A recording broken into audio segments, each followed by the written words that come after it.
You're listening to Spring River Chronicle. Audio on the go. First National Banking Company. Get checking that pays with Super Plus Checking at FNBC. Minister acquitted. Brian Nix Hall was acquitted of DWI and careless and prohibited driving charges. Hardy United Methodist Church Reverend Brian Nix Hall was acquitted of DWI and careless and prohibited driving charges May 25 by Special Judge Van Gerhardt of Mountain Home at the Sharp County Courthouse in Ash Flat. The acquittal stems from Hall's January 10 DWI arrest in Highland, where he was stopped by Highland Police Officer Brian Buchanan. Video evidence from Highland Police Officer Brian Buchanan's dash camera was displayed in court on a newly implemented big-screen television along with sworn testimonies. According to Judge Gerhardt, the camera footage and testimonies led to rule for acquittal. According to Hall, on the night of his arrest, he had been at the Hardy United Methodist Church working until shortly after 9 p.m., and was headed home when Officer Buchanan stopped him. Hall testified that he has had declining health for the past year, due to an autoimmune disease, which attacks his central nervous system, and causes symptoms such as vertigo and tremors, which sometimes give the appearance of intoxication, and he believes was the catalyst that led to the initial misunderstanding between Officer Buchanan and himself.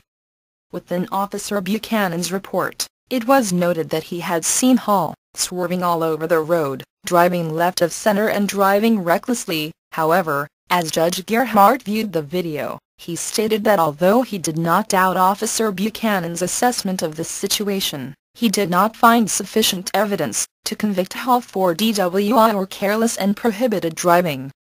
Hall was convicted with refusal to submit and driving left of center.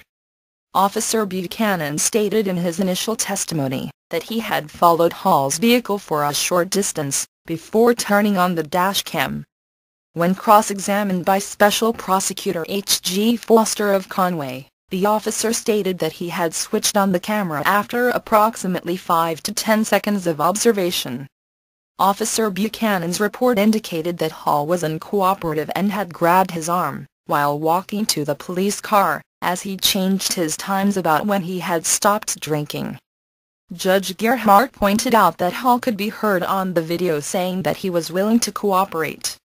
After much deliberation, Judge Gerhardt said that he had to side with the prosecution on the charge of driving left of center and the refusal to submit to a breathalyzer. Judge Gerhardt noted that although he did not see it on the video, he did not doubt the officer's word that Hall gone left of center at some point prior to the video being activated. As the prosecution came to rest, Hall's attorney Gray Dillinger made a motion for an acquittal of the DWI charge. Judge Gerhardt stated he felt it was imperative to give a detailed explanation as to why he would rule the way he did. "I think it's important I articulate the reasons why the state has failed on the burden of proof," said Judge Gerhardt. "With regard to the other charges, I do not think the state has failed, but in the last 18 years I've heard hundreds of DWI cases, and have tried to develop several different things that I look to and the importance of those things." Judge Gerhardt went on to say that a portion of his determination was based on the 21 requirements of the National Transportation and Highway Safety Board. "I didn't see it on the video, but I believe the officer when he says that the defendant may have driven into the turn lane and hit the white line on the right side," said Gerhardt. "The court understands that people do that, especially when they are driving at night and especially when it's raining." As well as reviewing Hall's driving, Judge Gerhardt noted he also looked at balance, attitude and speech.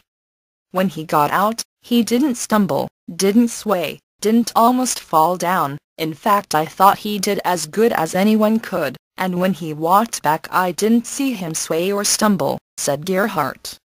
"I did see him put his hand on the officer's shoulder, but it didn't seem like it was for balance. It seemed to be just what you do when you're trying to be friendly." Judge Gerhardt then addressed Hall's refusal to submit to a breathalyzer test. A refusal, as Mr. Foster knows, can be used as evidence of intoxication, and that is, When someone doesn't agree to take the test, it can be evidence of their culpability. In cases when we have refusals, what I look to is their rational reasons, such as are they refusing because they couldn't pass the test, Judge Gerhardt said. This defendant said he wanted an attorney, which isn't reason why you don't take the test, but at least it's a reason. Later he says, I'll take that test, and frankly I certainly don't like to go back and second-guess what officers do, because they are in a difficult situation and they have a difficult job to do at all times. According to the arrest report, when Hall agreed to take the breathalyzer test, Officer Buchanan refused to administer the test, claiming Hall has already refused and it was too late. Judge Gerhardt drew to a close by stating, I think the lesson to be learned is, if you have somebody that says I'm not going to take the test and then 10 minutes later says whoops, I'll take that test, have them take it, for crying out loud, so that we're not put in this position. I don't care if you have to wait another 20 minutes or not, always have them take that test.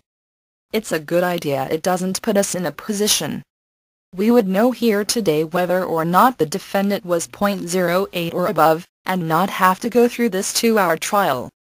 I put all that together and I am unable to find beyond a reasonable doubt that the defendant would be guilty of DWI. I therefore grant the motion.